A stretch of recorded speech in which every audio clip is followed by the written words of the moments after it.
Olá pessoal, nesse vídeo continuaremos falando sobre movimento passivo, movimento ativo, assistido e resistido na fisioterapia. Só que essa é a parte 2, é onde a gente vai resolver as questões de concurso público acerca desse tema. Então, se você caiu aqui de paraquedas, eu sugiro que você volte lá para a parte 1, no vídeo da parte 1, onde a gente vai discutir um pouco da teoria. E aqui nas questões não deixaremos de endossar também algumas coisas referentes à teoria, ok? Então acrescentaremos ainda alguns conhecimentos a mais. Então vamos lá, começamos por esta questão da FCC 2012, que diz o seguinte: o exercício ativo leva a benefícios fisiológicos que resultam da contração muscular ativa e do aprendizado motor devido ao controle muscular voluntário. No caso de uma lesão de tecidos moles, a reparação pode ser iniciada no estágio. Então, essa questão ela pede para que você correlacione o exercício ativo com o estágio inflamatório ou o estágio da lesão do paciente. Então, em qual desses estágios nós poderíamos iniciar com o exercício ativo? Na A diz o seguinte: agudo de reparo e regeneração na fase de movimento controlado. A alternativa B, ela continua dizendo o seguinte: agudo de reação inflamatória na fase de proteção. Então, pessoal, essas duas alternativas A e B a gente pode cortar fora. Porque quando a gente relaciona esse assunto relacionado assim a exercício ativo e o período de lesão aguda, em casos de concurso público a gente descarta logo. Por quê? Porque na vida real a gente pode até usar sim na clínica, ainda no estágio agudo, um exercício ativo, porém com muito bom senso, com muito cuidado, dependendo, avaliando o paciente, porque cada caso é um caso. Aí é que tá, quando a gente parte para a questão do concurso público, em questões de concurso, a gente exclui essa coisa de iniciar com exercício ativo já no estágio agudo, ok? Então a gente descarta de cara isso aí. Na alternativa C diz o seguinte: crônico de maturação e remodelamento na fase de retorno à função. Sim, a gente pode estar exercendo o uso de exercícios ativos, inclusive ativo resistido, porém aqui a gente iria demorar demais para iniciar o exercício ativo, deixar a lesão chegar no estágio crônico de maturação e remodelamento. Não precisa. A gente já pode iniciar no estágio mais subagudo ali, desde que resguardemos a saúde do paciente. A gente tem que avaliar, saber se o paciente já consegue ou não ali o exercício ativo, ver também se aquele estágio inflamatório, mesmo sendo subagudo, se ele já suporta o exercício ativo. Então são várias nuances aí que a gente tem que saber, ok? Então na D a gente pode ver o seguinte, ó: subagudo de reação inflamatória na fase de proteção. Então está dizendo que é no estágio subagudo, mas tem reação inflamatória e está na fase de proteção. Se está na fase de proteção, é bom que a gente resguarde também ali o paciente e evite os exercícios ativos, ok? Então a gente também descartaria. E a E diz o seguinte: é no estágio subagudo de reparo e regeneração na fase de movimento controlado. Então veja que aí já traz mesmo que traga a lesão ainda no estágio subagudo, mas ela já está num estágio de regeneração, fase de movimento controlado. Então a gente já pode estar iniciando aí os exercícios ativos, ok? Não precisa esperar para que a lesão se torne crônica. Então, a alternativa E seria a nossa resposta correta. FCC 2010 TRT, nona região. Então, vamos lá. O exercício resistido é um exercício ativo ao qual se adiciona uma carga externa que tem por objetivo ganhar força muscular e resistência muscular à fadiga, aumentar o trofismo e potência muscular. Este tipo de exercício é contraindicado em alternativa A inflamação aguda, sim, é contraindicado, na dor articular e ou muscular intensa em movimentos ativos livres e doença cardiopulmonar grave. E essas são todas contraindicações, sim, ok? Então, se a questão pede a gente contraindicações, a seria a nossa alternativa correta, ok? Mas veja que diz o seguinte na B: inflamação aguda, manobra de Valsalva e movimentos substitutivos ou compensatórios. Esses também são questões em que está contraindicado. Então, pela lógica, nós teríamos duas respostas corretas, ok? Mas a banca achou melhor deixar somente a talvez por ser mais completa, enfim, mas acaba sendo uma questão um tanto quanto desleal, porque pede para que você escolha a mais correta, e isso não é tão legal quando a gente fala em concursos públicos. Não gostei dessa posição da banca, mas aí fica na sua opinião aí, ok? Na C, só por desencargo de consciência, vamos continuar aqui. Diz o seguinte: manobra de Valsalva, o que? É uma contraindicação. Na osteoporose, bem, a gente tem que ver qual é o estágio dessa osteoporose. Então, se a gente falar osteoporose é uma contraindicação? Não, a gente deve fazer exercício resistido, sim. Né? Mas aqui fica tão vago que a gente não sabe qual a gravidade dessa osteoporose, enfim. Aí a gente já poderia deixar a alternativa como incorreta. D. Manobra de Valsalva, ok, contraindicação. Inflamação articular também. A fratura também é uma coisa aí que vai ficar vaga porque a gente não sabe qual é o estágio dessa fratura, dessa lesão, ok? Então é a mesma coisa da osteoporose ali, fica vago demais para a gente avaliar isso aí. Então eu também descartaria essa alternativa por causa disso. A E diz o seguinte: na dor articular e ou muscular intensa em movimentos ativos livres e no caso da manobra de Valsalva. É uma alternativa ali que não está errada, mas ela em comparação a essas outras aí, fica meio que incompleta, né? Então, no caso, seria a A mesmo, a alternativa correta.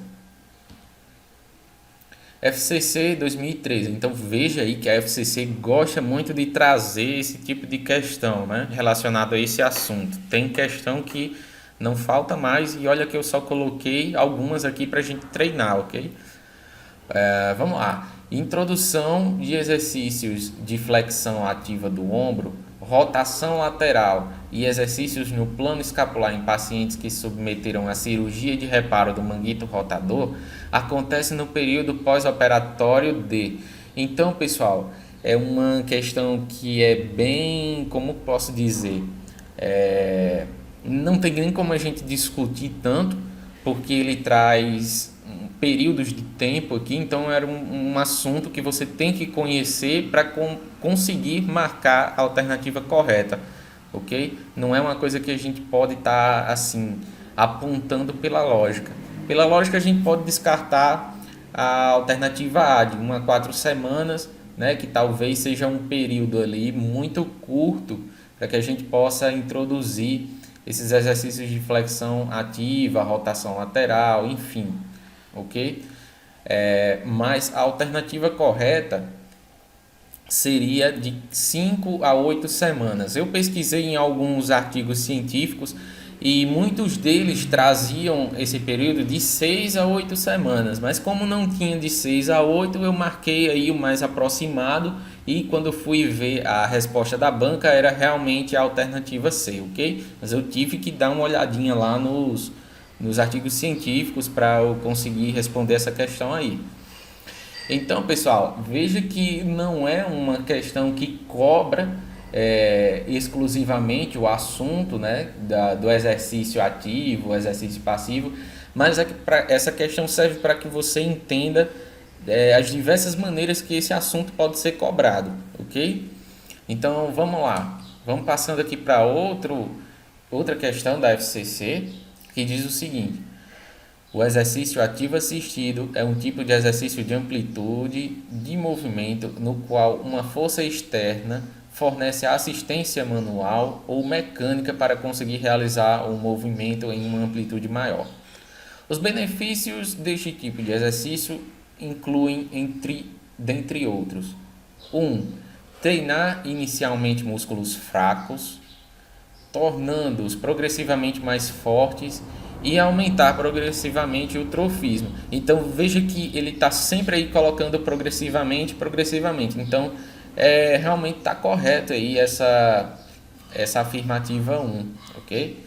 A 2 ela diz o seguinte: manter a consciência do movimento no arco completo e facilitar a condução de impulsos nas vias neuromusculares, ok? Então, essa 2 aí, embora a gente não tenha explanado tanto esses benefícios lá no vídeo 1, aqui, se você não entendeu, fica correto, tá? Essa afirmativa 2. A gente consegue sim manter a consciência do movimento, do arco completo, facilitar a condução de impulsos nervosos nas vias neuromusculares. A gente também pode melhorar a propriocepção, né? O paciente vai lá, ajuda sim a recuperar um pouco dessa propriocepção. Então tá correto, não deixa de estar também não. E na 3 diz o seguinte: estimular a integridade óssea pelo início da ação de alavancas sobre os ossos. Então, se o paciente ele já começa a fazer o exercício ativo, mesmo que seja ainda com ajuda, sim, os exercícios ativos assistidos ele estimulam a integridade óssea, sim, desse paciente, ok?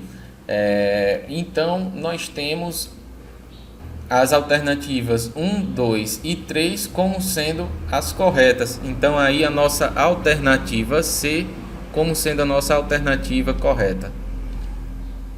Vamos lá, passando aqui para outro exercício da FCC que diz o seguinte: João Paulo sofreu infarto do miocárdio há 2 semanas.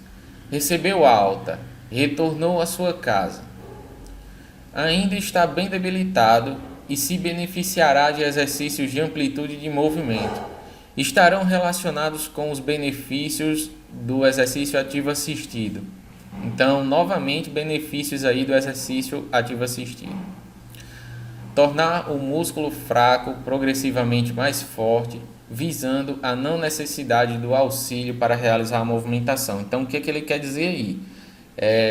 Que o músculo, através do exercício ativo assistido, vai se tornando cada vez mais forte, ao ponto de que lá na frente ele não precise mais dessa ajuda do fisioterapeuta, já possa ficar cada vez mais independente na realização dos exercícios e na função também.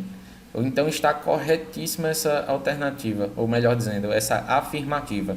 2. Lubrificar a articulação e promover a amplitude de movimento. Então, sim, está correto, como a gente já pôde ver lá no vídeo 1, o exercício ativo assistido, ele também ajuda a manter a articulação a amplitude de movimento, tá? E a gente não falou, mas obviamente, se a gente está fazendo o exercício, o paciente ele realiza um pouco dessa função, então vai sim estimular a lubrificação da articulação, a produção de líquido sinovial, enfim. 3. Diz o seguinte: não desenvolver a coordenação e habilidades motoras para as atividades funcionais. Bem, então está na cara que está errado. É óbvio que ajuda sim a desenvolver a coordenação e habilidades. 4. Diz o seguinte: não fornecer feedback sensorial proveniente dos músculos em contração. Isso também está completamente errado. Ajuda a fornecer o feedback sensorial, ok? Então temos aí a 3 e a 4 como afirmativas erradas. Falta só a 5, que diz o seguinte: ganho de trofismo muscular. Então sim, ajuda no ganho de trofismo. Então temos aí afirmativa 1, 2 e 5 são corretas. Então marcaremos a alternativa A. E aqui uma questão um pouquinho mais longa que diz o seguinte: os exercícios para a obtenção de amplitude de movimento podem ser passivo, ativo assistido e somente ativo. Relacione o tipo de cada exercício com a sua indicação. As indicações são: A. Região onde há tecido com inflamação aguda. Então, como a gente já viu nas questões anteriores aí, tudo que for agudo, a gente deve excluir o exercício ativo e também seria interessante a gente excluir o ativo assistido, para que a gente possa ficar somente com o passivo, tá? Isso quando a gente estiver discutindo aqui questões de concurso público, porque a gente sabe que na realidade clínica pode ser um pouco diferente, ok? Então vamos lá. Na A gente correlaciona com A1, ok? Então vamos aqui partir para B, que diz o seguinte: paciente com musculatura fraca, incapaz de mover uma articulação por meio da amplitude desejada. Então a musculatura está fraca, mas não está totalmente incapaz, ok? Ela está incapaz de mover até a amplitude desejada, mas já consegue alguma coisa. Então a gente tem que ter muito cuidado na linguagem dessa afirmativa aí, para que a gente não escolha o movimento passivo. Aí a gente, nessa alternativa, nessa afirmativa B, a gente já pode estar utilizando sim o ativo assistido, ok? Então temos A sendo 1 e B sendo o 2.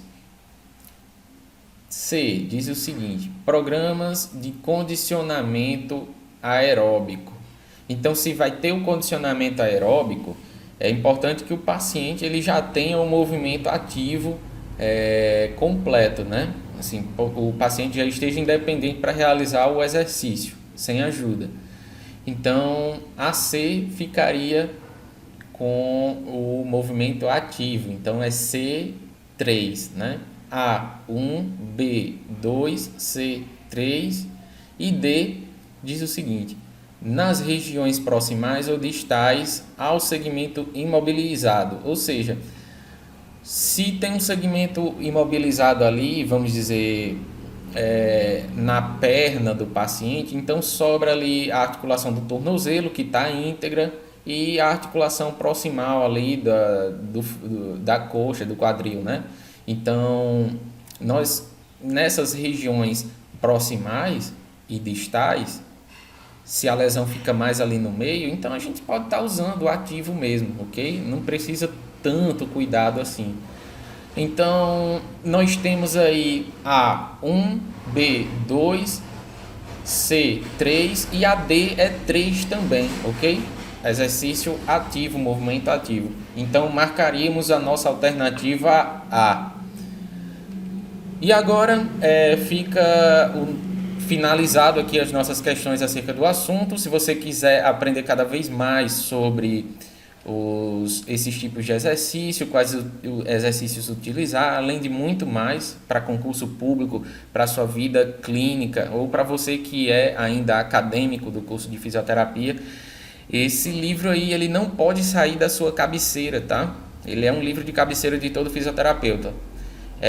Ele pode ser apelidado aí como Kistner, né? Mas o nome verdadeiro dele é Exercícios Terapêuticos, Fundamentos e Técnicas. 6ª edição, está num valor bem interessante na Amazon, tá? Então seria interessante que você já adquirisse esse livro para que você possa levar ele ao resto da sua carreira como fisioterapeuta, ok? Então adquira esse livro, tá? O link está na descrição. Você será redirecionado para o site da Amazon, pode fazer a sua compra a partir de lá e receber na comodidade do seu lar. E é isso aí, pessoal. Se inscreva no nosso canal e esteja apoiando a gente aqui nesse projeto. Não deixe de estar conhecendo também os nossos outros vídeos para que você se dê bem aí nos concursos públicos. Valeu e até a próxima!